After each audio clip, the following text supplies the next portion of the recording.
ছাত্ৰ ছাত্ৰীসকল তোমালোক সকলোকে মোৰ চেনেলটোলৈ স্বাগতম জনাইছোঁ।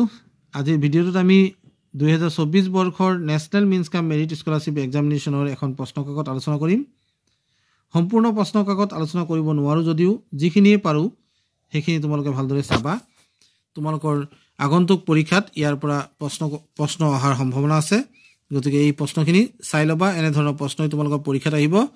এইখন প্ৰশ্ন অসমৰ নহয়, এখন অন্য ৰাজ্যত যেহেতু নেশ্যনেল মিনছ কাম মেৰিট স্কলাৰশ্বিপ এক্সামিনেশ্যন অলৰেডি অনুষ্ঠিত হৈ গ'ল, তেওঁলোকৰ এখন প্ৰশ্নকাকত মই লৈ আহিছোঁ।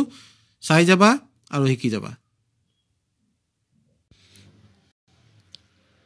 প্ৰথম 10টা প্ৰশ্নৰ অপশ্যন দিয়া আছে এনেকৈ চোৱা। অপশ্যনবোৰ 1ৰ পৰা 4লৈকে অপশ্যন থাকে।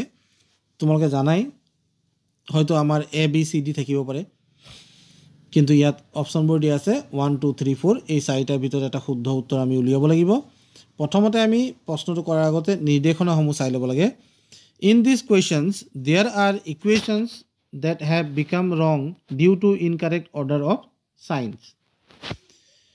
চিহ্নৰ অশুদ্ধ ক্ৰমৰ বাবে ইয়াত দিয়া সমীকৰণবোৰ ভুল হৈ আছে।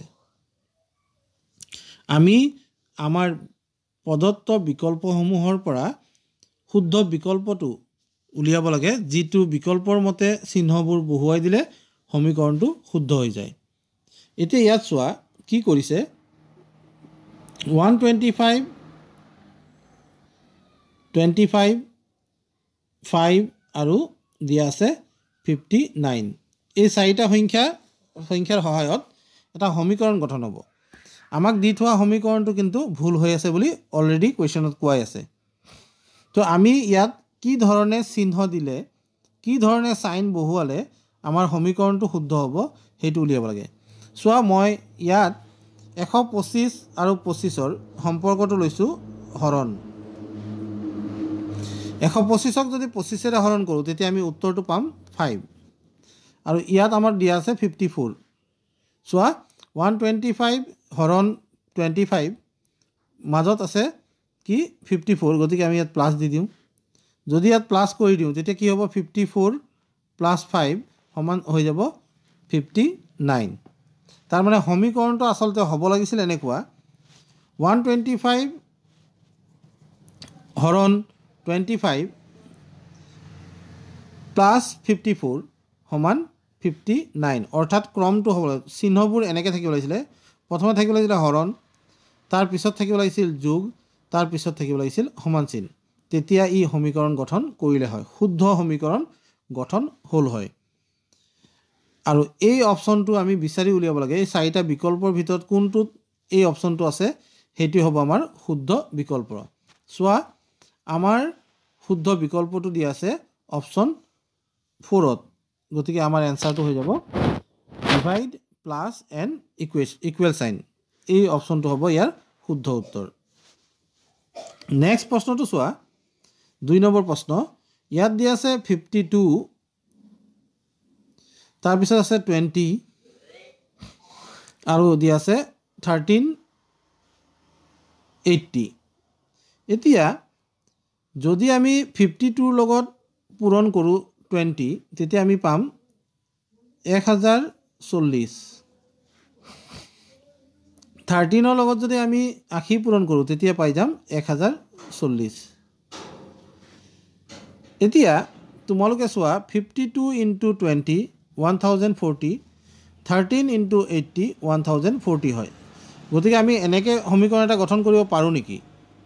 52 × 20 সমান 13 × 80। তাৰমানে আমাৰ চিহ্নৰ চাইনবোৰ কেনেকৈ হ'ব লাগিছিল? প্ৰথমটো হ'ব লাগিছিল পূৰণ, পিছত আহিব লাগে সমান, আৰু শেষত আহিব লাগে পূৰণ। এই ক্ৰমত কোনোবা এটা অপশ্যনত দিয়া আছে নেকি? চোৱা, এই ক্ৰমটো আছেনে ক'ৰবাত? নিশ্চয় আছে। অপশ্যন 8, অপশ্যন 1ত দিয়া আছে পূৰণ, সমান আৰু পূৰণ। এই অপশ্যনটোৱে হ'ব ইয়াৰ শুদ্ধ উত্তৰ। এনেধৰণৰ প্ৰশ্নসমূহ তোমালোকে এই ধৰণে বাচিব লাগিব। চ' 3 নম্বৰ প্ৰশ্নটো কি দিয়া আছে? 3 নম্বৰ প্ৰশ্নটোত আছে 25,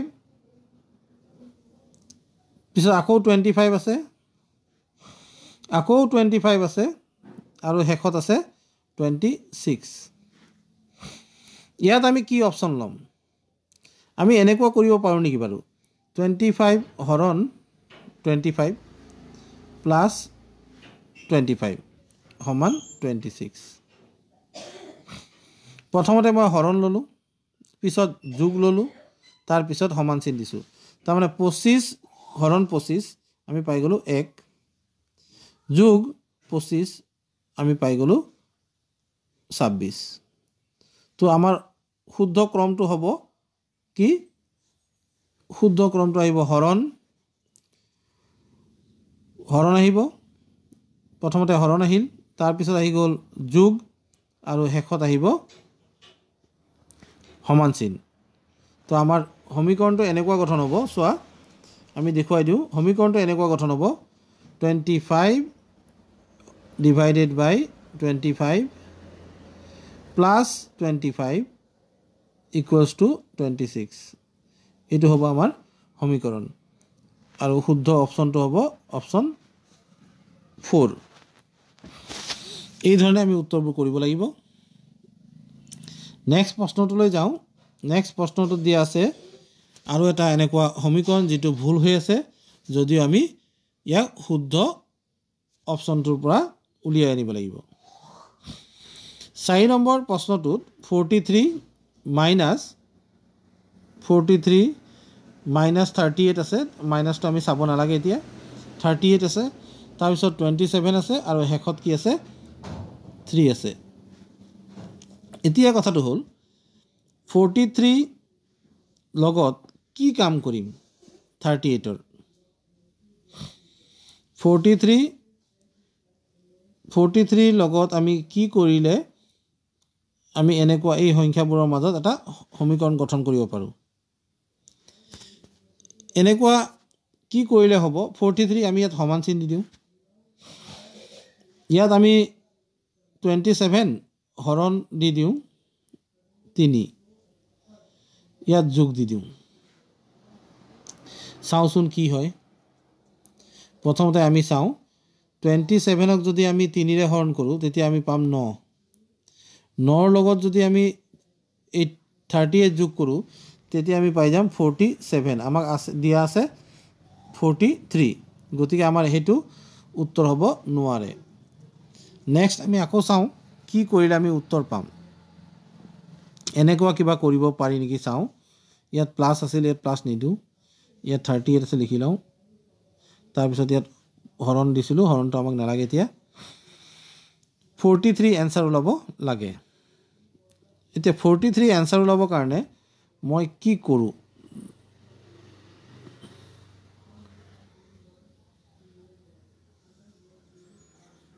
ইয়াত আমি যোগ দিব নোৱাৰোঁ আমি যদি বিয়োগ কৰোঁ ইয়াত 5 ওলাব বিয়োগ কৰিলে আমাৰ ওলাব 5 43 পৰা 38 গুচি গ'ল আহি যাব 5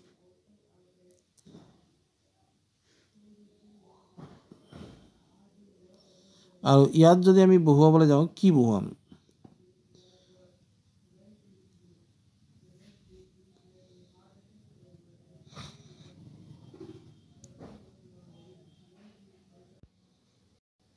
আমি 43 ইয়াত যেহেতু দি থোৱা আছে ইয়াৰ লগত আমি এটা কাম কৰোঁ 38 যোগ কৰি দিওঁ 43 লগত 38 যোগ কৰি দিওঁ যোগ কৰাৰ লগে লগে আমি কিমান পাম চোৱা 81 পাম 81ক যদি আমি 27ৰে হৰণ কৰি দিওঁ তেতিয়া আমি এনচাৰ পাই যাম 3 কাৰণ 27 3 গুণ কিমান হয় 81 হয় তো আমি এনেকুৱা কৰিব পাৰোঁ সমীকৰণটো এনেকৈ লিখিব পাৰোঁ চোৱা শুদ্ধ ক্ৰমত যদি লিখোঁ সমীকৰণটো এনেকৈ হ'ব পাৰে 43 প্লাছ 38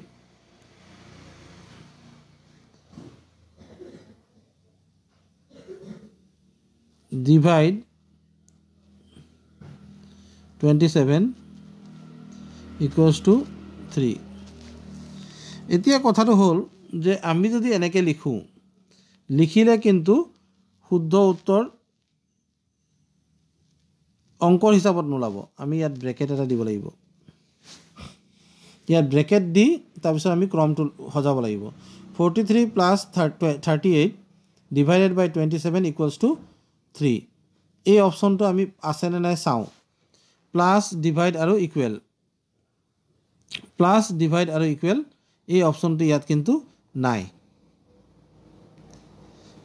যেহেতু নাই তেতিয়াহ'লে আমি আকৌ এটা নতুন অপশ্যনত যাম ইয়াত ডিভাইড আমি দিব নোৱাৰোঁ গতিকে আমি আকৌ এবাৰ ধুনীয়াকৈ লিখি লওঁ এনেকৈ চোৱা 43 প্লাছ 38 এনেকৈ লিখি ল'লোঁ ইয়াত সমান চিন দি দিয়া সমান চিন দি 27 ইনটু 3 কৰি দিয়া তেতিয়া কি হ'ব চোৱা 43 প্লাছ 38 এইটো আমি পাই যাম 81 27 ইনটু 3 কৰিলেও আমি পাই যাম 81 গতিকে আমাৰ সমীকৰণটো শুদ্ধ হৈ যাব সমীকৰণটো কি হ'ল 43 plus 38 is equals to 27 into 3 এতিয়া আমি গণিতৰ মতেও শুদ্ধ হৈ গ'লোঁ আগতে যিটো অপশ্যন দি আছোঁ তাত গণিতত ব্ৰেকেট এটা দিলেহে শুদ্ধ হ'ব যেহেতু ব্ৰেকেটৰ কথা ইয়াত উল্লেখেই নাই সেয়েহে সেই আগতে ভবা কথাটো আমাৰ অপশ্যনতো দিয়া নাই এতিয়া আমাৰ উত্তৰটো কি হ'ল প্লাছ ইকুৱেল আৰু মাল্টিপ্লিকেশ্যন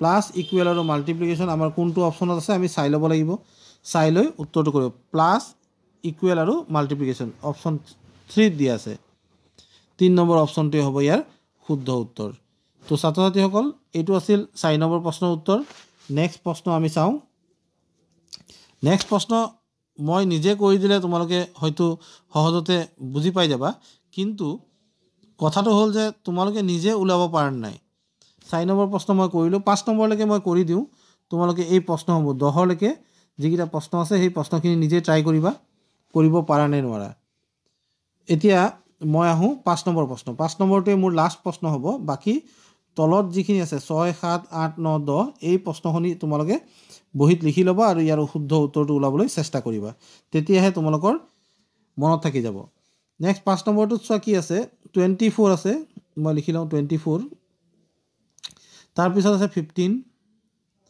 তাৰপিছত আছে 40 আৰু শেষত আছে 25 এতিয়া আমাৰ কথাটো হ'ল প্লাছ মাইনাছ যোগ বিয়োগ কি হয় আমি ওলাব লাগিব এতিয়া 24 15 40 25 এনেকৈ আছে এতিয়া আমি কেনেকৈ উত্তৰটো উলিয়াবলৈ যাম 24 আৰু 15 পূৰণ কৰি দিওঁ নেকি 24 আৰু 15 পূৰণ কৰিলে আমাৰ উত্তৰ কি হ'ব আমি সেইটো জানিব লাগিব 24 পূৰণ 15 কৰি চাওঁ 5 4 গুণ 20 0 হাতত থাকিল 2 5 2 গুণ এনেকৈ কৰিলে আমাৰ ভুল হোৱাৰ চান্স আছে গতিকে পূৰণটো ভালদৰে কৰি দিওঁ 24 পূৰণ 25 4 5 গুণ 20 0 হাতত থাকিল 2 5 2 গুণ 10 10 2 12 তাৰপিছত হৈ গ'ল 4 আৰু এইফালে আহি গ'ল 2 তাৰমানে আমি পাই গ'লোঁ 0 6 3 360 পালোঁ 360 আৰু ইয়াত যদি আমি পূৰণ কৰোঁ আমি পাই যাম 1000 24 আৰু 40 আৰু 25 পূৰণ কৰিলে আমি পাই যাম 1000 তো আমাৰ সেইটো মতে উত্তৰটো ওলোৱা নাই 360 আহি গ'ল ইয়াত আমি পাই গ'লোঁ 360 15 5 4 গুণ 20 0 হাতত থাকিল 2 5 2 গুণ 10 10 2 12 1 4 গুণ 4 1 2 গুণ 2 গতিকে আমাৰ ইয়াত আহি গ'ল 360 তো 360 আমাৰ আহি গ'ল 360 ইয়াত পাই যাম ইয়াত 360 লগত যদি মই ইয়াত সমান চিন দিওঁ তেতিয়া কি হ'ব তেতিয়া দিলে আমাৰ এইটো উত্তৰ নিমিলে 5 নম্বৰ প্ৰশ্নটোৰ ক্ষেত্ৰত চোৱা অলপ ক্ৰিটিকেল আছিল এইটো 24 তাৰপিছত আছে 15 24 15 40 আৰু আছে 25 এতিয়া আমি কি কৰিম প্ৰথমতে কাম কৰোঁ চোৱা 40 15ৰ লগত যদি আমি 40 পূৰণ কৰি দিওঁ তাৰপিছত যদি আমি 25ৰে হৰণ কৰোঁ তেতিয়া কি হয় চোৱা 15 আৰু 40 পূৰণ কৰিলে আমাৰ হৈ যায় 600 হৰণ 25 কৰিলে আমাৰ হৈ যায় 24 তাৰ মানে ইয়াত যদি আমি সমান চিন দিওঁ, ইয়াত যদি পূৰণ চিন দিওঁ আৰু ইয়াত যদি হৰণ চিন দিওঁ, তেতিয়া কি হ'ব, আমাৰ উত্তৰটো পাই যাম শুদ্ধ বা সমীকৰণ এটা আমি পাই যাম। এই ধৰণে আমি লিখিব পাৰোঁ। ভালদৰে চোৱা, 24 আমি কেনেকৈ পাব পাৰোঁ, 15 লগত 40 পূৰণ কৰি পাই যাম আমি 600। 600ক যদি 25ৰে হৰণ কৰোঁ আমি পাই যাম 24। এয়া হ'ল আমাৰ সমীকৰণটো। এই সমীকৰণটো অপশ্যনটো আমাৰ ক'ত দিয়া আছে চোৱা, ইকুৱেল চাইন পূৰণ আৰু হৰণ, ইকুৱেল চাইন পূৰণ আৰু হৰণ, এই অপশ্যনটো আমাৰ 5 নম্বৰ ক'ত আছে, ভালদৰে এবাৰ চোৱা। 5 নম্বৰ প্ৰশ্নটোৰ ইকুৱেল চাইন পূৰণ আৰু হৰণ 3 নম্বৰ অপশ্যনত আছে আৰু এইটোৱে হ'ব ইয়াৰ শুদ্ধ উত্তৰ। তোমালোকে এই ধৰণেই বাকীবোৰ প্ৰশ্নৰ উত্তৰ উলিয়াব পাৰা। তোমালোকক মই দেখুৱাই দিছোঁ যে 5 নম্বৰৰ পিছত 6, 7, 8, 9, 10 এই প্ৰশ্নসমূহ বহীত লিখি ল'বা আৰু ট্ৰাই কৰিবা যে শুদ্ধ বিকল্পটো কেনেকৈ পাব পাৰি। তোমালোকে মোৰ হোৱাটছআপ নম্বৰটো চেণ্ড কৰিব পাৰা। এইখিনি কৰি মই তোমালোকক চাই দিম। ধন্যবাদ।